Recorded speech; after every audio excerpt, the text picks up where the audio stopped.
Welcome to the Sparky Coach podcast. This platform was built by Sparkies for Sparkies. We simply exist to make business owners more profitable, or businesses more profitable and more predictable. So we want to work with people that work hard because we love working hard too, that work smart because you got to be on top of the business, people that are kind because no one likes a dickhead.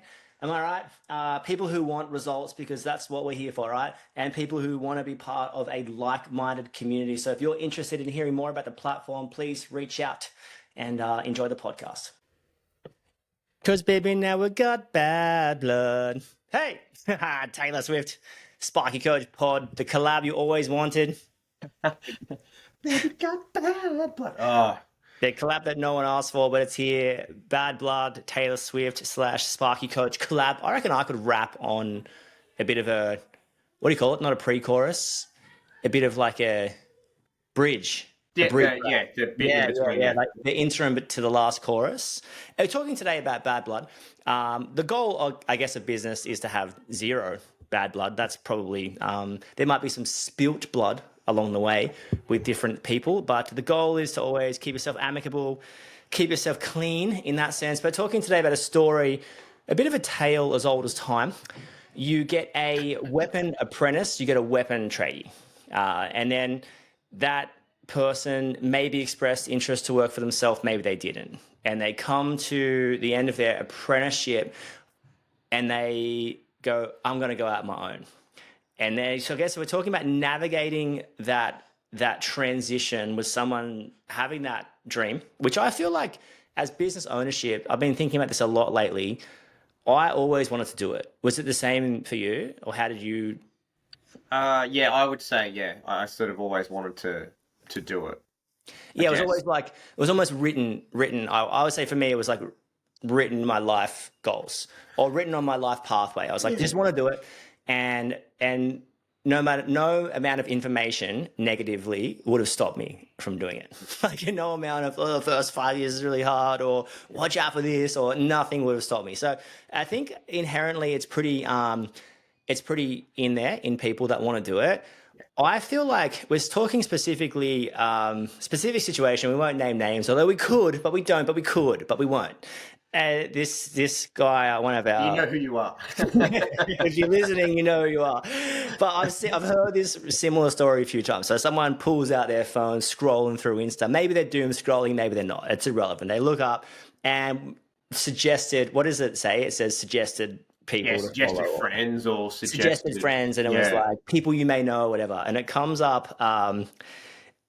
the apprentice who's just about to turn tradie, their new company. So staring at you is like, hey, that person started a business. This is news to me. And this has shocked me. This has rocked me to the core. I got a phone call. Like, I was like, what do I do in this situation? And I've got plenty of thoughts here, by the way. So I think like, let's go back to the start, like Swordfish, John Travolta movie. Great movie, by the way. Hugh Jackman, John Travolta, Halle Berry, someone else, maybe. That's an all-star cast, right there. Yeah. Do we need a fourth? We don't need a fourth. We don't even need a third. So it's interesting because I feel like in this particular case, it's an apprentice who's about to turn tradie, who's a weapon. And I think sometimes... I'm going to say a couple of thoughts here. A lack of exposure to an apprentice of how hard it is to run a business. I think a bit of exposure is incredibly important. This is why if you're still on the tools, if you can get your apprentice to roll with you in the car. I remember apprentices rolling with me in the car and rolling with me on site and stuff like that back when I was on the tools, back when I was the tool lord. A bit of a self-appointed and self-anointed ruffian god, God, just in general, just like a demigod. And but I remember them going, oh, I didn't realize the work you put in. So I think sometimes you can protect them too much, employees too, protect them too much. And especially if you're called to do something, you can make it look a lot easier than it is. It's kind of like watching a professional surfer surf or a professional snowboarder snowboard. It's like, oh, that actually looks pretty easy. they're making the simple look, they're making the very hard look very, very, very simple. It's like, oh, I could do that. You ever watch someone when they're in their flow state do something and it's like, that looks quite easy. So sometimes what you are gifted at, what you are called to, you can do inherently easy, and people can be watching on going, I could do that. And it's because there's an element of protection that has to be there, but there's an element of protection that, like the veil, like a bride, the veil needs to come off, and they need to see. They need to see clearly. This is why I never was scared of people seeing too much. I'd actually be scared of people seeing not enough of how hard it is. I think that so one is you can, as a business owner, you can make it look easier than it is. And the second one, particularly talking about this apprentice transition.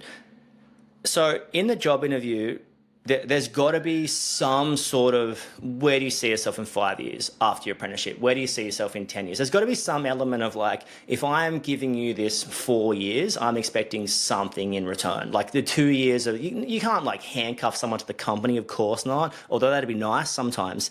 You can't sort of guarantee it, but it'd be nice to have that open conversation.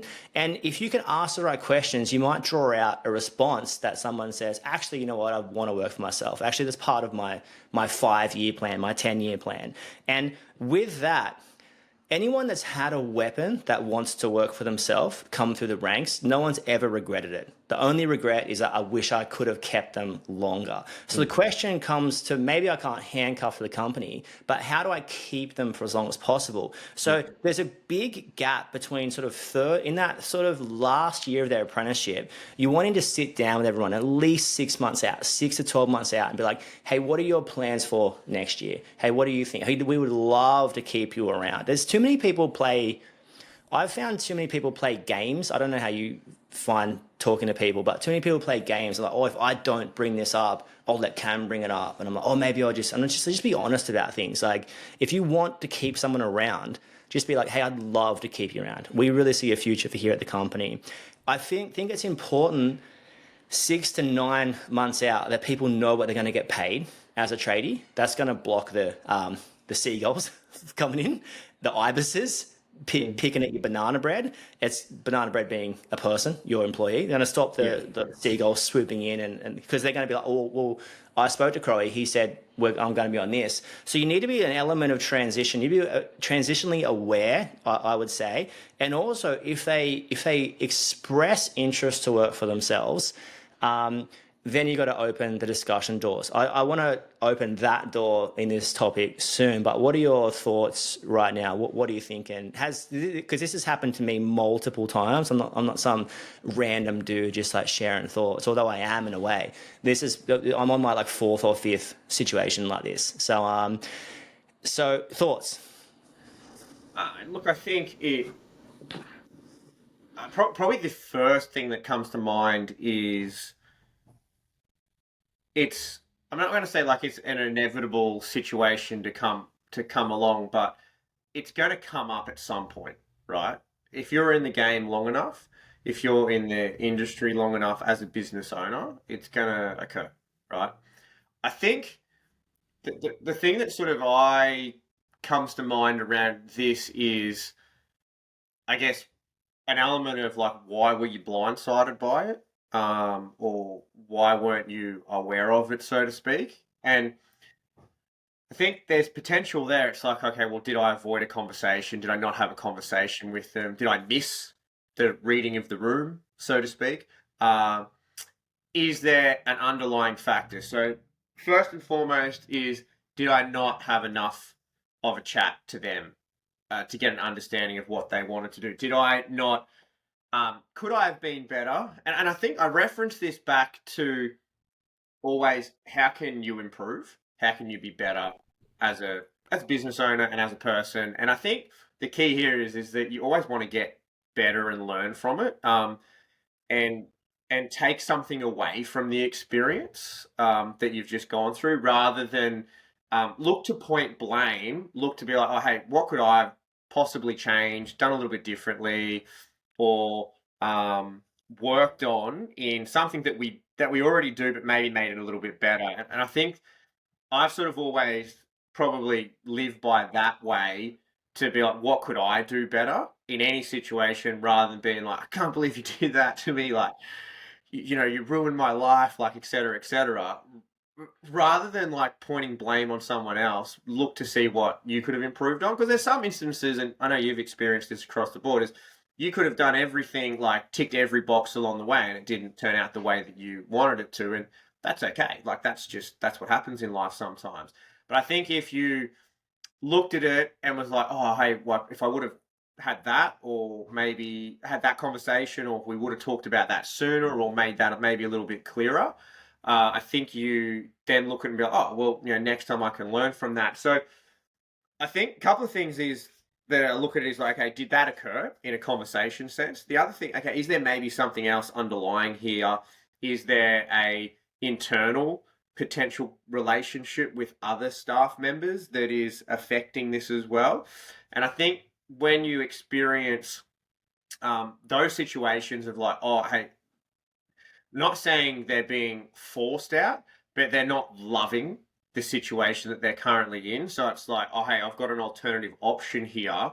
I'm going to go and pursue that. And I think the common sort of, I guess I've been guilty of it, 100%. I think the common thought is like, why didn't they come and talk to us about it? Or our immediate reaction of the business owner is like, oh, they could have just come and talked to us. And it's like, well, I look at that and I'm like, well, how come why didn't you talk to them as the business owner? Like, you could have raised these issues, because you've got to remember that generally speaking, you're going to be older, as in just purely age sense, than your, in this instance, an apprentice, or junior tradie, so to speak, or someone who's within 0 to 5 years out of their time. You're generally going to be older than them, more than likely.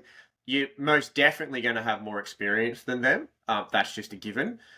And that you're probably, they're probably just, in a sense, a little bit younger, and maybe immature might be too harsh of a word, but they might just not be worldly enough and feel comfortable enough and have enough experiences in various situations. So, hey, I'm happy to have this conversation. So they're probably the first few thoughts that come to mind. Hey, is there something we could have talked about sooner, or brought up, or gone deeper on, or had conversations more frequently? Or is there something else that's occurring? Is there a conflict somewhere else? Is there something that has occurred? Like, it could have been they're on a particular job, for example, for a period of time, and they didn't like who they were dealing with on that particular job. So it could have been a supervisor, could have been the client, could have been difficult. We've all had those difficult people, and it's like, I don't need this. So there's an element of they're getting pushed a little bit. And when I say pushed, it's like they're feeling a little bit uncomfortable, and it's like, oh, it's pretty easy here just to step off the edge here. It's an easy option. So they're probably the first two areas that I sort of go to, Crow. Yeah, it's interesting because I feel like, and you sort of suggested around this, you're way better off having one more conversation with someone than one less. So having one less leaves the door sort of open. And once someone's decided to step out, it's pretty hard. Once you open your mind to like the possibilities, it's almost like that Dr. Seuss book, Oh, the Places You'll Go. When you're an employee, you can't really go anywhere. You're just like, you're sort of just capped forever. It's almost like The Simpsons, when it's like, don't forget, you're here forever. And that's not just typical of the trade world. That's typical of any world. No matter what role you're in as an employee, 80 to 90% of the time in a standard regular company, you are capped across any industry. Maybe tech, you're not, or something along those lines, or some sort of high-rolling CEO. But generally speaking, as an employee, you are capped, specifically as a tradie employee. I think you've just got to assume that people aren't malicious. People just don't know how to have that conversation, so they don't know how to open the door to have that conversation. So like what you said, it's important that you do that. There's lots of things to consider.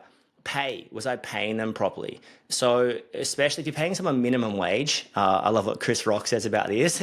He's like, if I could pay you less, I would, but I can't. It's against the law. It's like, that's what you're saying. When you're paying someone minimum wage, it's like, hey, if I could give you $1 less, if I could just give you 50 cents less, 20 cents, I would, but I can't. It's illegal. So that's what you're saying to someone. So always important to pay someone like decently and to what they're worth.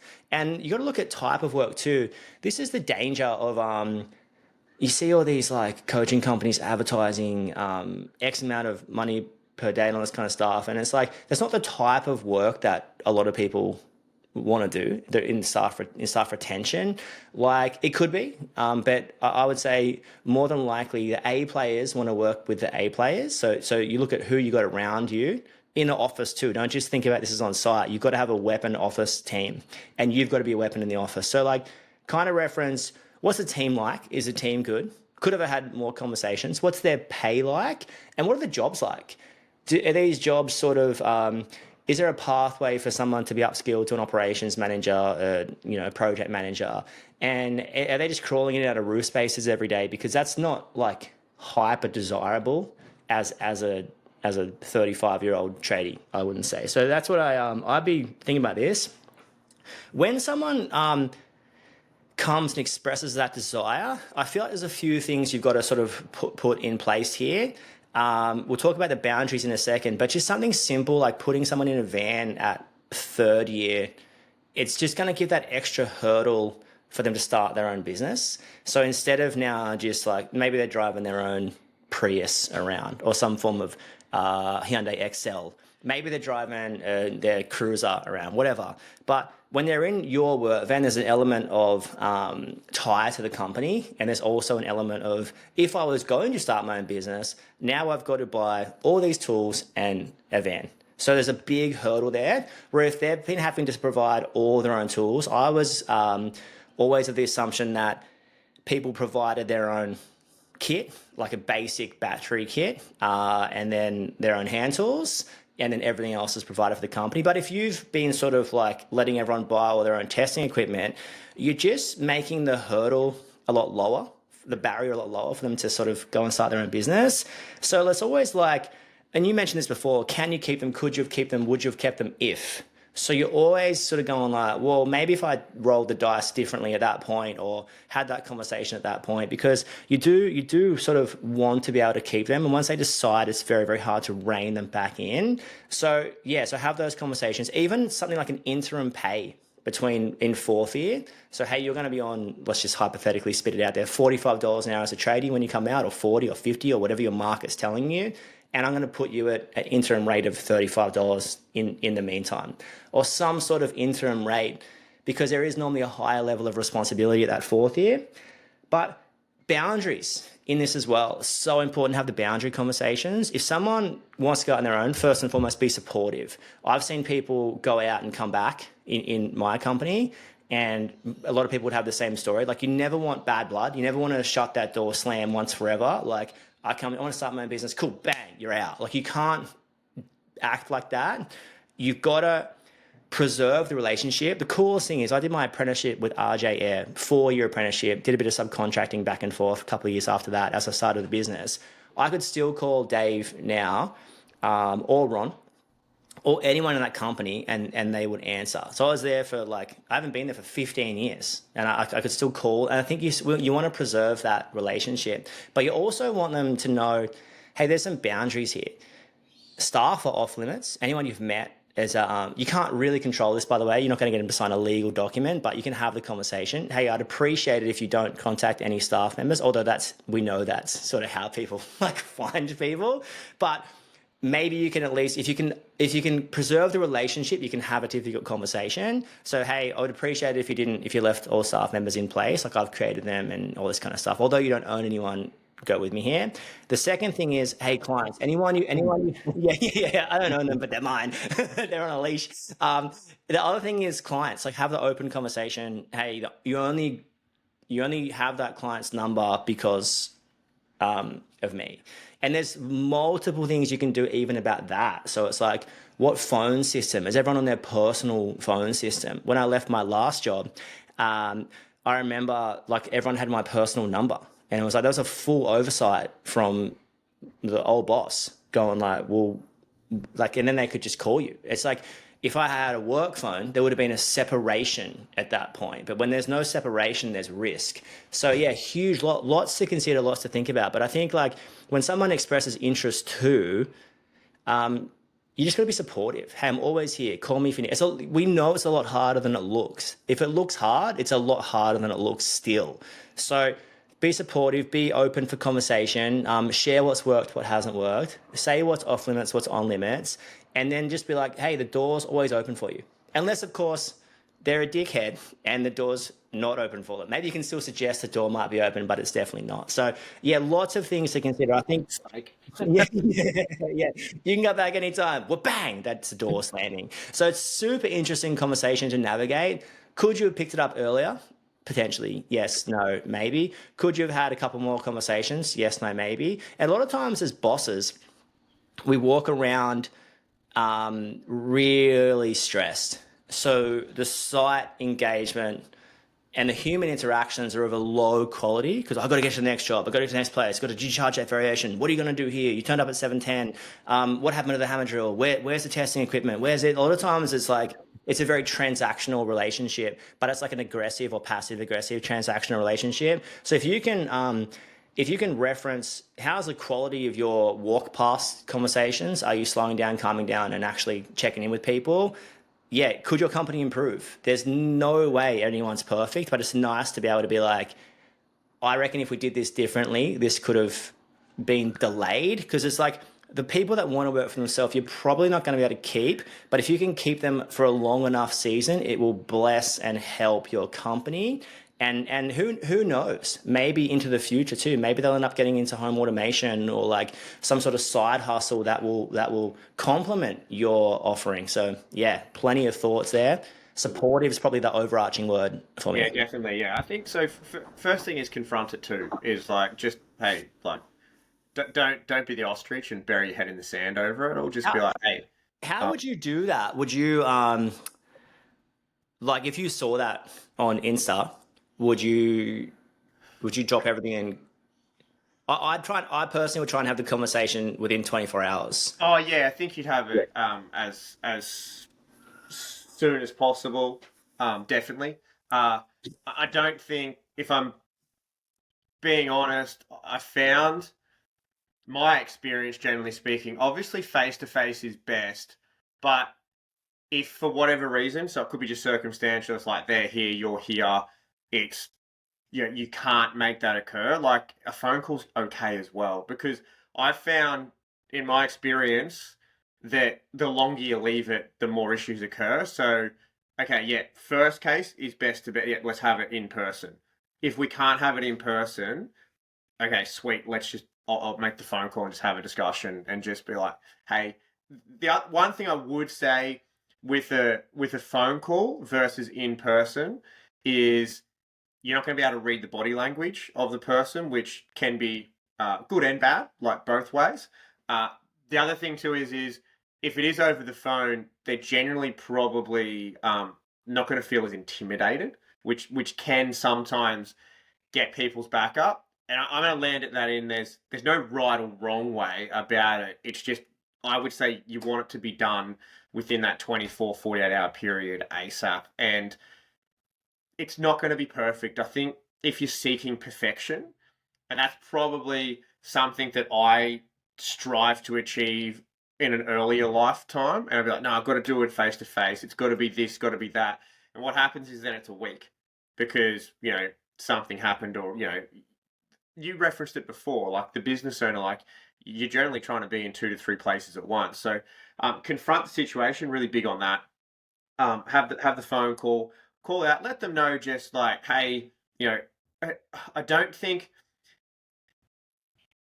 you, yeah, I'm just going to say it as it is. Like, you don't want to become the dickhead either. So be aware of what you're going to say. So even if you just got to write down a couple of notes, give yourself the time to breathe and give yourself the time to sleep on it. I always feel that's really important because generally the way you feel today is going to be completely different the way you feel tomorrow. I think also too, you've really got to reference that at some point you've done exactly the same thing, right? Have you done it exactly the same way? I'm going to say probably not. But however, you have wanted to go out and do your own thing. You may have been able to handle it better and things like that. But these could be part of the conversation that you could bring up to be like, oh, hey, just, I'm doing this from a place of like kindness and experiences that when you're going to have conversations with people, and you're going to have a lot of tough conversations in business. There's going to be people who don't pay you. There's going to be people who try to pull the wool over your eyes. There's going to be people who don't show up, employees and things like that. So I think if you have that conversation with them, just like, hey, you're better off just being honest and having the perceived tough conversation, because it's generally a better outcome than someone like finding out like bam. Because I think if you put someone else in the situation that you've been in, they get a bit of perspective around it all. So confront the situation, but be supportive. That's my overall arching takeaway, is that because you never know what the future holds. They might go out and do something and really, really not like it. Or they may go out and realize that, hey, what we had here was pretty good. They may just go out and they want to gain some different experience in a different field that they feel like they're maybe not getting with the type of work that you do currently. They may just be after a change, and they may get that and then come back. I mean, like, I know for a fact that I started with the company, left for 2 years, traveled, and came back to the same company. And there was no bad blood or anything like that. It's just I wanted a different experience, things that we didn't do at the time. And then when I came back, I brought that skill set and was able to apply it to the business and help it grow and expand. So just be supportive around it and be kind. Yeah, and you've also got to reference this is possibly a podcast in itself. If you had a project manager, or it's pretty typical to have billable project managers. So you as you grow the company, you might have like, James looks after that client. Yeah. Let's just highlight Jimmy. James. Jimmy's the weapon. Jimmy handles our two out of our 5 best clients. So you've actually got to.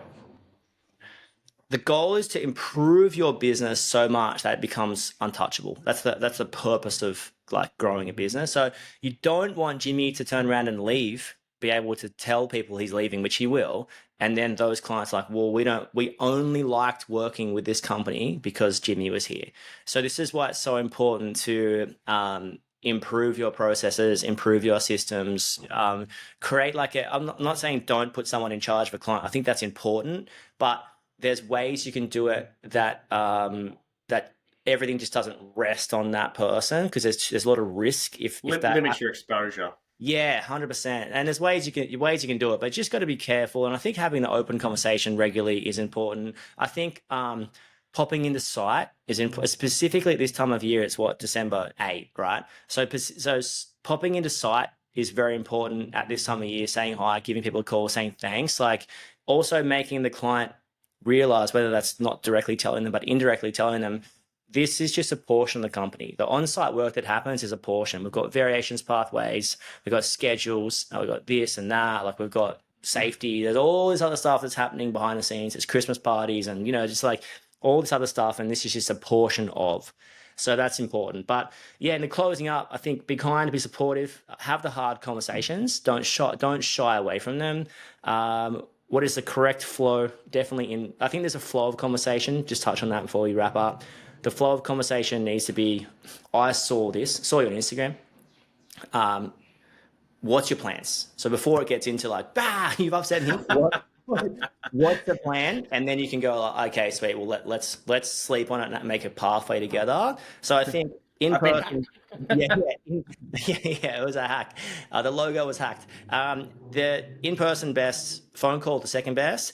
There is a right or wrong way. Definitely don't screenshot it and send it to them with a capital WTF exclamation mark. You can't. Don't do text. No text or email. But so I think look after yourselves out there, and just be whatever you're doing, do it well, but always get better. That's the plan. No bad blood with anyone. Taylor Swift wrap up. Peace. Ciao. That's a wrap on another podcast. Whatever you're doing, don't be too busy to stop and check if you're making money. And above all else, you know the rules. Be kind. See you soon.